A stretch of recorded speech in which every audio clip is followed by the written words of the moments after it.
سلام، امروز منطقه بوافیلون اومدیم. این پروژه رو امروز میخوایم استارت بزنیم. اینجا یه تغییراتی داریم توی سرویس بهداشتی. سرویس بهداشتی اینجا همونطوری که تو عکس‌ها قبل از تخریب دیدین، اینجا یه کابین دوش قدیمی بود، یه وان بود اینجا که وان کنج بود و خیلی بزرگ بود و ونیتی هم اینجا بود. اینو ما طراحی کردیم که جایگذاری توالت بیاد جابجا بشه، بیاد به این منطقه، چون جلوی در سرویس که باز میشه مستقیم توالت دیده میشه. توالت اینجا میاد، یه وان فری استندینگ اینجا قرار میگیره و اینجا هم یه کابین دوش بزرگتره 3x4 قرار میگیره و ونیتی هم عوض میشه.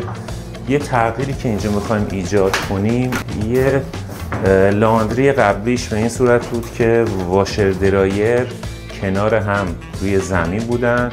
ما به خاطر اینکه این فضای اتاق رو میخوایم عرضش رو حدود 2.5 فیت بزرگتر بکنیم، این واشر درایر رو میخوایم استک بکنیم روی هم، درش روی سرویس باز بشه. حالا اینو تو آینده خواهید دید.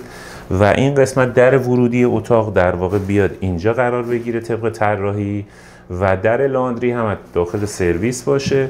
این فضا رو کلا یه فضای پرتی اینجا هست که اینو میخوایم بذاریم برای اتاق و به اتاق اضافه بشه و اینجا در واقع حدود 2.5 فیت به عرض اتاق اضافه خواهد شد. یه فضاهای پرتی اینجا هست، اگر توجه کنید اونجا اون گوشه یه فضای پرتی هست، همین عمق 2.5 فیت و اینجا هم دوباره یه فضای پرتی هست که اینو طبق طراحی دیدیم که این بهتره که این دیوارها، این دیوار و این دیوار برداشته میشه، این در انتقال پیدا میکنه به اینجا و عرض اتاق حدود 2.5 فیت بزرگتر میشه. میریم حالا تو آینده ببینیم که چه شکلی میشه.